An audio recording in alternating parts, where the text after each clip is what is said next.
The federal government has attacked the coalition's proposal to replace coal-fired power with nuclear energy. Labor has done some work on this through the department, now claiming it would cost nearly $400 billion to add nuclear to Australia's energy mix. Joining me now is the Grattan Institute's Energy and Climate Change Program Director, Tony Wood. Tony, thank you, especially today, for joining us on to talk about this, because I want to know about the accuracy of these figures, because when you get a department to look at something like this, you only get out what you put in, right? Look, that's the nature of economic modelling. I think the real truth here is that all economic models are wrong. Some of them are useful. Look, the truth here is that it's unknown. We do not know what these things are going to take to build at scale. They don't exist at scale. They're not commercially available. It's a bit like saying, look, you see something on a website that looks like a nice thing to buy, then you find out, well, we actually haven't made it yet. We're still, the development phase, and maybe in 10 years' time you'll be able to buy some. But if you need, a couple of hundred of these things, then you might be in a very long queue. So it's just incredibly uncertain. And anyone who thinks they can predict these costs with any degree of accuracy is kidding themselves and everybody else. Okay, including the department. Well, the department has based its numbers on data that's available. That's all they can do. Yeah. They would have based upon numbers that were originally put together by CSIRO, and they are probably the most reputable source of these sort of costs. But the problem is that whoever does these work, they're basing it on theoretical numbers. There's only, I think, 2 of these plants in the world. They're both in development phase, and every time I hear numbers being talked about, they're going to cost more. The only advantage that you might have with these is if you literally did put them where the coal-fired power stations are today, remembering that the communities there might not like the bad news that says we're going to shut down coal and replace it with nuclear. But if you did, you would avoid a lot of the transmission costs we need to put in place for supporting renewables. And that's, of course, turning out to be a pretty hard thing, as Minister Bowen certainly has found out. Yeah, right. So let's just stick on that for a moment. So to change our transmission lines is costing tens of billions of dollars, because the lines need to be changed from coal-fired to get basically solar and wind into the grid. Why don't the transmission lines need to be changed if it's nuclear? Well, the idea here is that, again, this is a potential rather than a reality, is that I think the idea from the coalition is that they would put these modular nuclear reactors just where the coal-fired power stations are today, and the gas-fired power stations as well, I guess, and they would then use the existing transmission lines.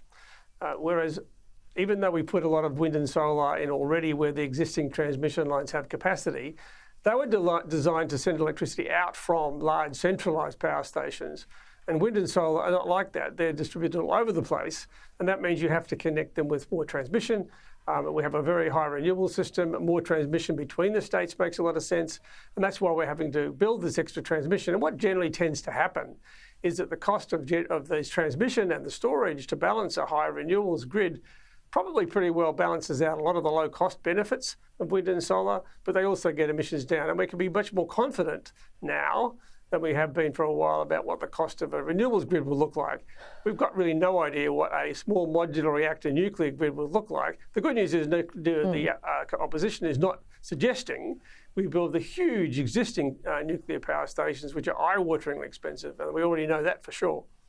Right, so of the numbers that we've seen reported today that have been obviously given to the papers by the department, by the minister, what do you make of what's been put in to get this particular number of around $400 billion? Is, the cost of solar and wind accurate and the replacement? I mean, it's pretty hard, isn't it? There's a lot of grey around these numbers.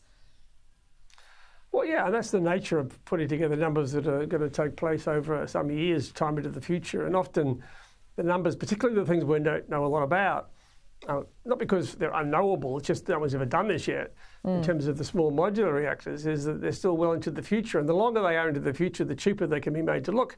But as soon as you start having to build it, that's when the costs go up. And that's what we found with renewables. The renewables themselves, as we got used to building them, the cost has come down. But then the cost of connecting them and the cost of storage, particularly the cost of connecting them, has gone up dramatically. And that's where the plan A, which is the one we're following now, has got into trouble now. It's still the right plan. Of course, this is what we need to do, because if we do even think about small modular reactors to replace everything, by the time they get here, it'll be all over because we now are on a pathway to reduce emissions much more quickly than anybody might have thought 10 or 20 years ago. Yeah. And if we wait around for nuclear to get to the point where they might, and probably not, be cost effective, then the game will be all finished. So we really can't do that anyway. On the basic economics, nuclear just doesn't add up in my view. What we should be doing is getting on with Plan A, keeping an eye on what's going on in the rest of the world, and if in 20 or 30 years' time it turns out the small modular reactors could play a role in our grid, then of course, let's buy them. But I'd be very, very doubtful about that, and I'm certainly very doubtful and absolutely doubtful that we shouldn't make that commitment today.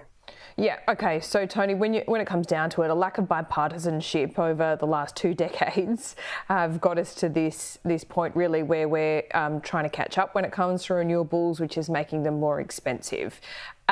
So is your view, and I don't wish to verbal you, that we just kind of need to stick to the plan now, get on with doing what we said we were going to do, and stick to that plan. But if, there are proven technologies, go with them. When hydrogen, nuclear, whatever it is viable in the future, then we can consider it. But don't get into it in experimental stage.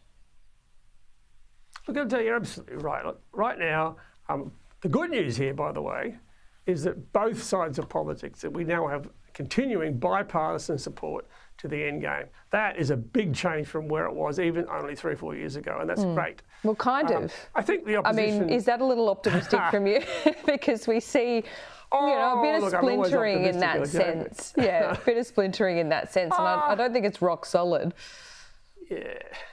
Look, I think there's always going to be people who are nervous at the edges, and I think that there are people certainly within the coalition, within the Liberal Party, who would say, look, maybe we should back away. But that just doesn't line up with the reality. We know that the climate is changing. We've seen it in Australia, we've seen it in the Northern Hemisphere, and we'll probably see it again in Australia in one of the next 2 summers before the next election. So I think that reality is dawned on just about, not everyone, but just about everyone. The question now is how we get there. And I think it's still very unfortunate that we have to sort of have this partisan discussion around what's the best way to get there. It's not smooth. It never was going to be smooth and easy. Plan A is the right one for Australia. We have a very unusual opportunity in this country with our large renewable resource, but we also have a large country. And so connecting it all together, it was never going to be simple, but getting on and doing it is what the challenge needs to be. And distracting ourselves with something that isn't there now, may almost probably not be there in 20 years' time, maybe in 30 years' time, but who knows? That's not the way to go. Not on something which is essential, that is a reliable, affordable electricity grid at low emissions. Tony Wood, always a pleasure to talk to you. Thanks so much. Thanks, LJ.